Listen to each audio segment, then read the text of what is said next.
Episode 194, From Dry Chemistry to Living Biology. This is the World Organic News for the week ending 18th of November 2019. John Moore reporting. Decarbonise the air, recarbonise the soil.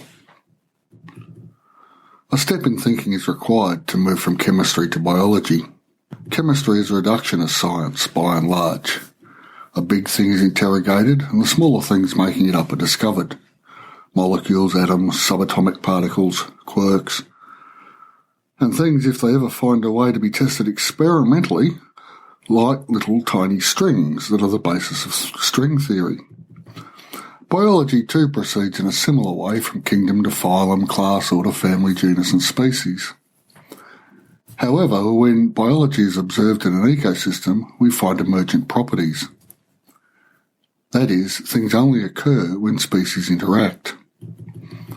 As I've mentioned elsewhere in episodes 170, 171, 182 and 192, to name a few, the more complex the system, the more stable it becomes. And this is the one emergent property that really needs to be grasped. The 1 square metre garden I planted for the Regen Earth Living Soils Conference back in September 2019 demonstrates this even at this scale. One of the cultivars planted was a mixture of lettuce seedlings. A week after planting, I noticed a few slugs on the lettuce leaves and some damage to the broccoli and spinach too. In week 2, I harvested some of the edible leaves of the lettuce. They had holes from slugs and a few still on the leaves. I flicked the slugs off to the chooks, who gratefully accepted them.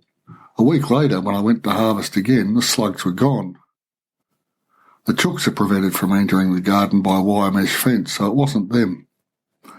Other birds can enter the garden from the air, so maybe they came to our rescue, but I failed to observe this activity.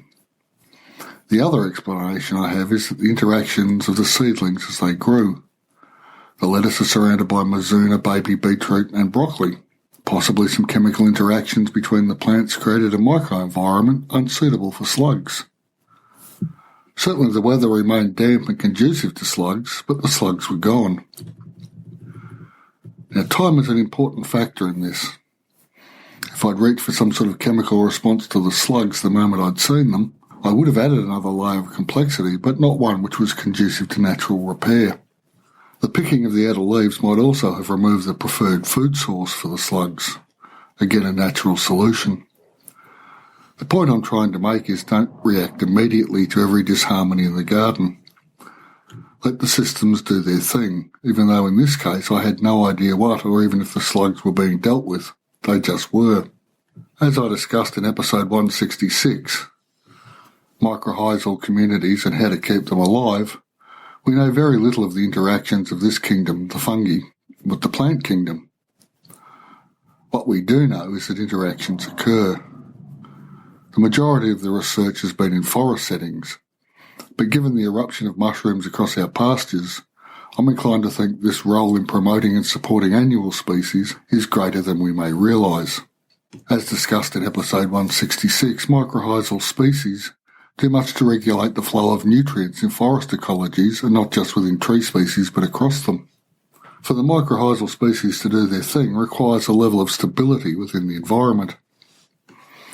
Hedgerows have traditionally filled this requirement, even if we didn't know this ourselves. Hedgerows themselves create more complexity, adding biennials, perennial shrubs and trees to the farming ecosystem. From my observation, it seems clear that a certain amount of tree cover creates conditions for more intensive pasture growth and opportunities for grazing management of a regenerative type. The approach I've been discussing is based upon the regenerative model. To compare this with the industrial model is enlightening. Soil biology is rarely mentioned, especially in the universities or the colleges of technical education. The pH of the soil, the nutrient deficits, the nitrogen, potassium and phosphorus requirements of the extremely hybridised seeds, these things are measured and can be measured and are, and rely upon an understanding of chemistry of the inputs to produce a return. The key part of this is inputs to produce a return, and all these inputs are costs to the farming horticulture enterprise.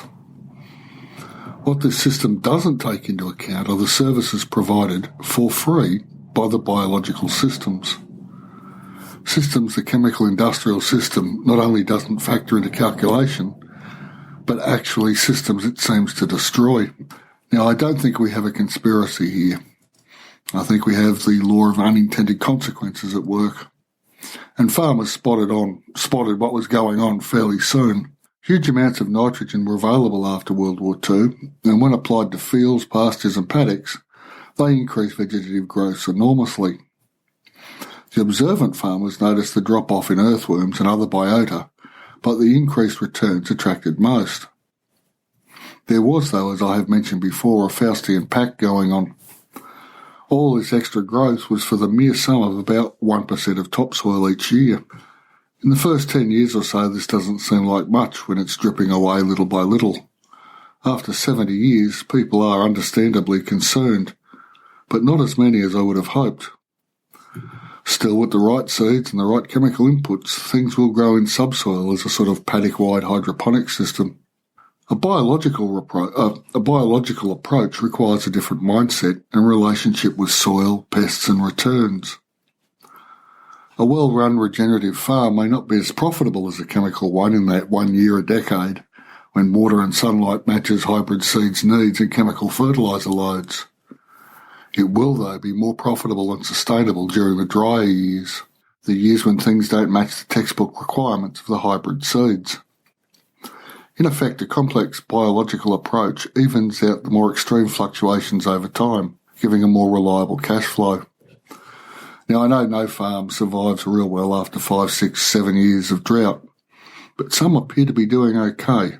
I've added a link to the show notes to an ABC piece entitled Regenerative Agriculture Finds Solid Backing as Decades of Success Show Renewal. Well worth a read, if only for the before and after photos. Link, of course, in the show notes. My takeaway from my readings and my hands-on experience around this subject: we need to place soil biota at the pinnacle of everything we do on farm or in garden. There is so much that we just don't know about soil ecology, but what we do know points us in very definite directions. We have a choice: lower-cost natural systems that have evolved over billions of years to do what we require them to do, or high-cost industrial solutions which destroy soil, release carbon dioxide, and crash with each drought. Decarbonise the air, recarbonise the soil. My co-host on Regen Earth, Rich, and I are in the process of preparing Regen Earth's second season of podcasts, and I'll let you know when they're roaming free on the interwebs. In the meantime, you might want to listen to our short Season 1 and subscribe so you're ready to go when Season 2 drops. Thanks for listening, and I'll be back next week.